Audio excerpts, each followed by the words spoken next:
I want to start today by asking you to cast your mind back to whenever you passed sex education in your school, the lesson or the lessons that you were lucky enough to get, if you got more than one. Maybe it was a diagram on a board, maybe it was a video, maybe it was a teacher who looked like they'd rather be anywhere else on earth. The giggling, the burning embarrassment, the biological terminology delivered in a tone that suggested none of this was to be discussed outside this classroom. And then think about what that lesson actually covered, because I've asked this to many parents and in schools, and the answer is almost always the same. It covered how a baby was made. The sperm meets the egg, the mechanics of reproduction, maybe some mention of contraception delivered quickly and without much detail, maybe a brief appearance of something called an STI that sounded very alarming and wasn't discussed further. What it almost certainly did not cover was this: what sex actually is, what it feels like to want to have sex, what it feels like not to, what it looks like when it's healthy and mutual and good, and what pleasure is and why it matters. What the difference is between sex that someone genuinely wants and sex that someone goes along with because they don't know how to say no, or because they've learned from culture around them that this is just what happens. The mechanics were covered, the human element wasn't. And now, guess what? You're a parent. And somewhere in your house, there is a teenager who needs that human version, the one that goes beyond the biology. And you're not sure you have it to give because nobody explained it to you. Today, we start there with what sex actually is, not the mechanics, they probably have those, but with a fuller picture, the one that actually protects them. I'm Ashley Costello, this is the Resilient Kid podcast, and this is Let's Talk About Sex, the Parent Guide. So we usually start with the story, and we will in a moment, but that kind of image I just conjured up then, I want to give you a snapshot of what mine looked like at school. So I went to a Catholic school, so already there is issues with that. Sex education had just come in really in the Catholic schools, but it was very much cloaked in religion and religious beliefs. So we knew that we were to have this lesson. Our parents knew that we were going to have this lesson, but it was cloaked with God. It was cloaked with, I don't think we actually seen any genitals at all. The opposite sex would have come as a surprise to everyone in that classroom. And we were basically told that it's something that you did. Sex was something that you did if you loved another person after you were married. And there was a kind of loosening up of that, but there was definitely a religious element to it. And I think it was actually put out by the diocese. I think the diocese had specially commissioned these lessons. And so not only did we have lack of detail, but we had this huge bag of guilt about any kind of thoughts about wanting to have sex or any of the feelings that came with that, because we wouldn't have been married. And so, it was a really embarrassing and really confusing. Now, luckily, my mum was quite liberal. Not that I'd had a particularly detailed conversation with her. I've told you before in previous ones, I'd got a book. However, my mum was very much, before you get married, you need to live with somebody. And that, thankfully, was really good for me to have that alternative view. However, that's not the school view, was not the Catholic Church's view. Okay, let us get into our parent story. I want to tell you about a parent. I'm going to call her Gemma. She's 43, she's got a son called Tyler who's 16, and she's got a younger daughter at 13, Keris. Now, She's warm, she's funny, she's devoted to her kids. By her own honest account, she's entirely unprepared for this kind of conversation. Kind of things she'd say to me was, Tyler's 16. I know things are probably already happening or have happened. I've never talked to him about any of it, not really, not properly. I didn't get the talk myself. My mum she was really loving, but she was also very private, very old school. The message basically, don't do anything till you're married. And here's a leaflet. The leaflet was about reproduction. Didn't answer any questions I actually had. So I said, what questions did you have at that age? And she laughed. Short, surprised kind of laugh, the kind that comes when somebody has been asked something they weren't expecting. And this is what she said. Whether what I was feeling was normal, whether other people felt it too. What was it supposed to feel like? Not the biology, but the feeling. Whether you're supposed to enjoy it, whether it was okay to enjoy it, whether there was something wrong because I did. I figured it all out on my own, which took a long time. And some of what I figured out was wrong, and I don't want that for my kids. I just don't know how to do this. And this is something that I hear from parents. Now, often when we have a family session or we have a parent check-in when their kids are having one-to-one therapy, they don't come to me for the sex education talk. It naturally evolves if they are that kind of preteen, or there's something around consent, or something around relationships. And it's always a conversation that parents bring up, and you can see they're embarrassed. And anybody who knows me knows I'm quite open, quite straight, and so I will pick this up and guide them through this. And it's through those side conversations. It's not the presenting issue, but it's those side conversations. The whole reason we've done this podcast on sex ed, because I think it's so important that A, we have the words, and B, that we know it's okay to have these conversations with our kids, because I'm going to tell you, if we're not having it, somebody else is. Or something else, which is worse, but we'll come on to that. So, you can't give what you've not received, not easily, and not without first going back to find the things that were missing for you, and then deciding deliberately, consciously, that you want to do it differently. And that is what Gemma did, and that is what today's episode is here to help you do. So let's have a look at the research and what sex actually is and why the fuller picture around it matters. So I want to spend this segment doing something that might feel a little bit unusual for essentially this podcast and an education parenting podcast. I want to actually talk about sex. Not with the euphemisms, but because it's one of the most important things I can model for you as parents or educators who are trying to have this conversation with teens. And I want you to understand that you can have this talk directly, clearly, without the room catching on fire, you going blood red. Let's just talk about it. So, because most of the definitions we were given, the one that involves penis entering the vagina full stop, is best incomplete and worse effectively harmful. It's incomplete because it excludes all the sexual experiences of a significant portion of people, and it's harmful because it places penetration at the centre of the definition in a way that has real consequences for how young people understand their own experiences. So there's a professor called Kay Wellings, and who leads the National Survey of Sexual Attitudes and Lifestyle. It's the largest and most comprehensive survey of sexual behaviour in the UK.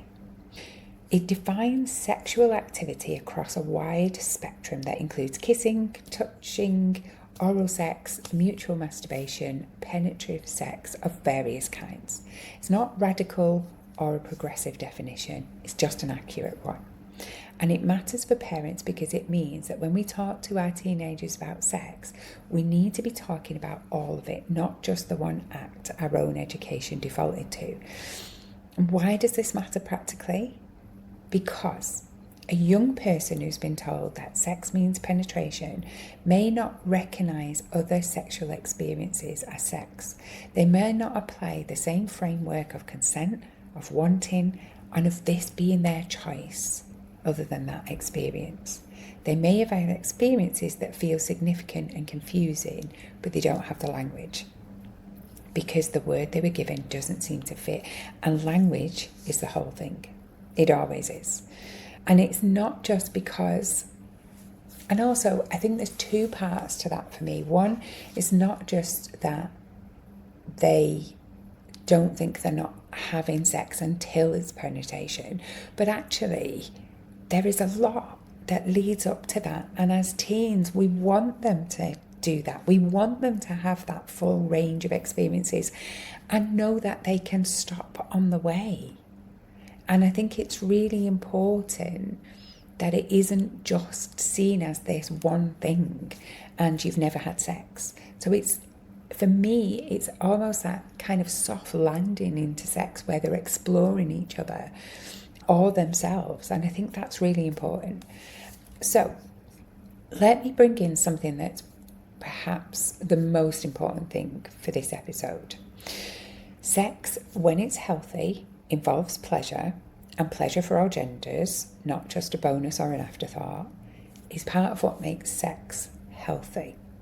I know that might feel strange to say that, listening as a parent or an educator, but I want you to sit with that for a moment because the absence of this is in most sex education classes and it's caused enormous harm. Now, I hope I do this lady justice, this Dr. Emily Nagoski, I think is how we say her name, whose research on human sexuality is amongst most widely respected in the field. And it makes this point with great clarity. She argues that sex education that focuses only on risk, on pregnancy, on STIs, assault, teaches people that sex is fundamentally dangerous, that the correct attitude towards it is vigilance and caution, and that framing, risk without pleasure, danger without joy, does not give young people a framework for healthy sexuality. It gives them a framework for fear.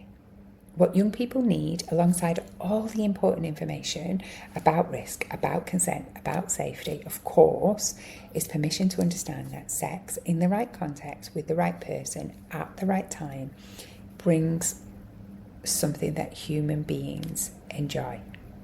That wanting it is not shameful, that pleasure is not something that happens to one person at the expense of another, that healthy sex is mutual, meaning both people want to be there, both people are enjoying themselves, and both people feel free to say stop at any point. This is the conversation that Gemma never had, the one that would have answered the actual question she was carrying, the one that would have told her what you are feeling is normal and it matters and you have the right to it and you have the right to decide when and how and with who. One more piece of research I want to bring in here, because it sits underneath everything else we're going to say in this episode, is the Sex Education Forum's research on what young people actually want from sex education, gathered directly from young people themselves, consistently finds the same things. They want honesty. They want to be treated like real people with real questions. They want information about pleasure alongside information about risk. They want someone to tell them what healthily looks and feels like, not just unhealthy, and what to be afraid of. They're not getting that from school in most cases. They're certainly not getting it from pornography, which is where most will go to try and find out the answers to these questions if we don't have these conversations. And I'm going to do a follow-up episode on that because it deserves a full conversation of its own. So they need to be getting this from you, and you are more equipped to give it than you think, because the things young people most need to hear are not complex, they're not technical, they're just human. They're the things that Gemma needed to hear at 15 and didn't. What you are feeling is normal. Wanting is not something to be ashamed of. Healthy sex is mutual. Both people genuinely want to be there. Pleasures Pleasure matters. Your feelings about your own body, your own desires, and you always have the right to say no and to have that respected. That is the conversation. That is all of it in its simplest form.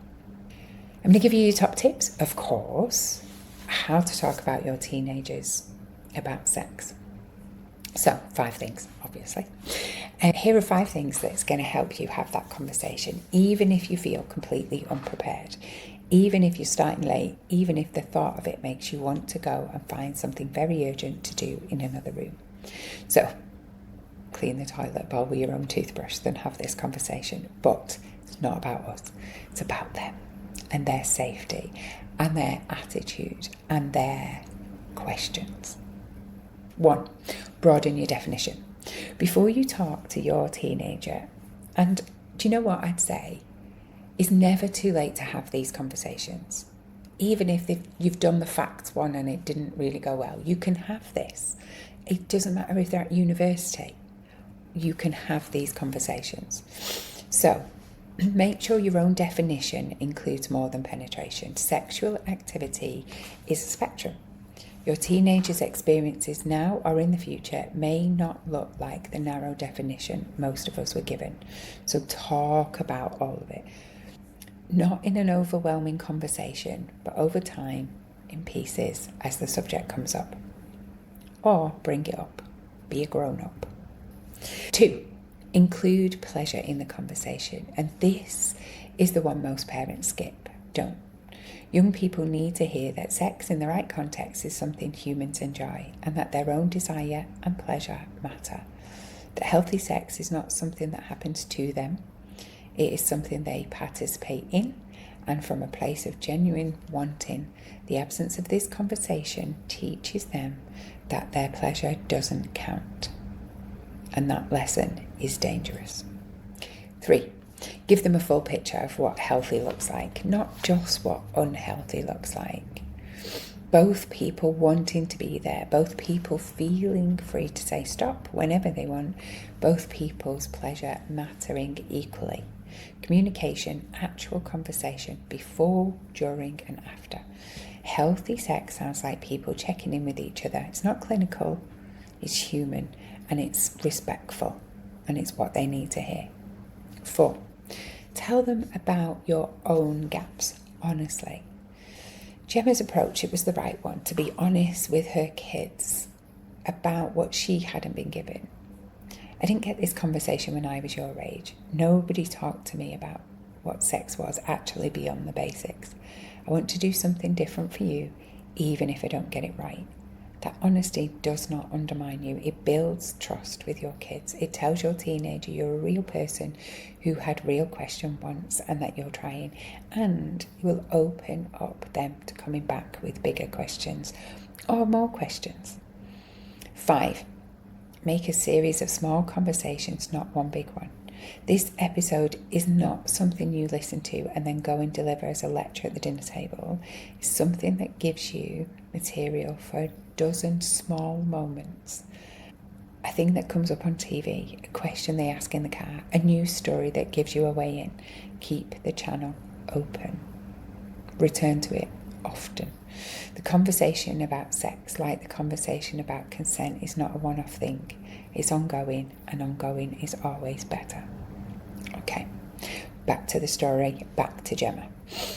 She went home. She thought about Tyler for a long time, about who he was, quietly funny, kind to his sister in the way that teenage boys probably rarely admit to, deeply private in a way that 16-year-olds mostly are, and about what she actually wanted him to know and what she wished someone had told her. And then she did something brave. She knocked on his door. She didn't really have a plan. She didn't have notes. She sat on the end of his bed and she said, I want to talk to you about something, and I'm going to be a bit rubbish at this because nobody talked to me about it, so bear with me. He looked at her with a particular witness of a 16-year-old whose parents are going to do something embarrassing. I want to talk to you about sex, not the biology stuff. I know you know that. I want to talk to you about what it's like and what it feels like and what to look for. He said nothing. but he also didn't leave. And Gemma said she counted that as a win. She talked for about 10 minutes. She told him healthy sex was mutual. Both people genuinely needed to want to be there. Both people's enjoyment mattered. And that anyone who was pushing or pressurising or going quiet wasn't a sign to keep going. She told him that wanting sex was normal and that it was nothing to be ashamed of. And she told him that pleasure, his or whoever he was with, was part of what made it healthy. And then she said something she hadn't planned to say. When I was your age, I had no idea about any of this, and I figured it out on my own. And some of what I figured out was wrong, and it took me years to get that right, and I don't want that for you. Tyler looked at the ceiling for a long moment, and then he said, "Did you actually just say all that?" "Yes," she said. "Okay. Can I ask you something?" She said, "Yeah." He asked his question carefully, specific, but the kind of question that told her he'd been carrying it for a little while. She answered it honestly as she could, and she told him she wasn't sure about one part, but she would find back and come back to him. She did, and 2 days later, he nodded when she told him. It wasn't perfect. I got a bit tangled in the middle. I said things slightly wrong and had to correct myself. But he asked me a question. He had a question he'd been carrying, and he asked me, and now, more than anything else, he knows he can. And that's it. That's the whole thing. That's what we're doing, is we're opening this for our kids. So let's have a look at the bigger picture. We zoom out and talk about what's at stake here. We are living in a moment where young people's primary source of information about sex, what it looks like, what it feels like, what's normal and what isn't, is porn. Not because they're seeking it out deliberately in most cases, but because it finds them on phones, on tablets, social media feeds, at ages when they have no framework yet for understanding what they're seeing. And pornography, as we will cover in full, is not sex education. It does not show mutual pleasure. It does not show communication, checking in, messy, human, sometimes awkward reality of two people figuring out how to be physical. It shows performance, and young people who build their understanding of sex from that performance develop expectations that can damage their own experience and their own relationships for years. The Internet Watch Foundation is clear on this. The Sex Education Forum is clear on this. The research by Professor Kay Wellings in the National Survey of Sexual Attitudes and Lifestyle is clear. The antidote is not restriction alone. The antidote is a fuller picture, given by a trusted adult in real relationship, in a language that's honest and human and not clinical. Gemma gave Tyler 10 minutes at the end of his bed, 10 minutes of honesty, imperfect and slightly tangled, that gave him a question that he'd been carrying somewhere to land. 10 minutes. That's all the research is asking us, not a curriculum, not perfect speech. 10 minutes of being slightly uncomfortable in front of your teen so they do not have to carry those questions alone. You have 10 minutes. We all have 10 minutes. So, I want to end this episode with a question that Gemma came in. How do I give them something I've never had? And the answer, which I hope this episode has started to show, is that you don't have to have had it to give it. You just have to be willing to go and find it, to listen to podcasts like this one, to read, to ask, to sit with your own discomfort. And sit with it long enough to find the words underneath, and then knock on the door. Not perfectly, not with a plan, not with scripts or notes or a guarantee that it's not going to be slightly awkward in the middle, because it probably will. But just knock on the door. Sit on the end of the bed. Say, I didn't get this conversation. Bear with me. And they will. They might look at the ceiling, they might ask a question that's surprised, they might not say anything at all. But they will know, and they will know that you showed up for them and be willing to be uncomfortable for them. And there's a version of this conversation available to them, which isn't pornography, isn't playground rumours, isn't a leaflet about reproduction or a Google search. But it lives in your house, behind your door, whenever they need it. So go, knock on their door. That's Let's Talk About Sex, the Parent's Guide. Thank you for being here. I know it's not always easy, and I know this season we've been asking a lot of you because it's uncomfortable But that 5-10 minutes of uncomfortableness is going to just change your children's view of sex. And how fantastic, what a gift to give them, rather than let them bumble through as most of us probably have. Coming up, we're going to turn the microphone directly to the young people. The next 4 episodes are going to be addressed for them, for boys, for girls, for teens on consent, for older teens on sex. Listen first, then share. So all the research and references and further reading are in the show notes. And if you want more on pornography, what it gets wrong, how to talk to your teenager, that conversation is also coming up in a follow-up episode. Subscribe so you don't miss it. Check us out on Instagram and come over to the website, which we're upgrading. How amazing. But until next time, go knock on their door and take care. Good luck.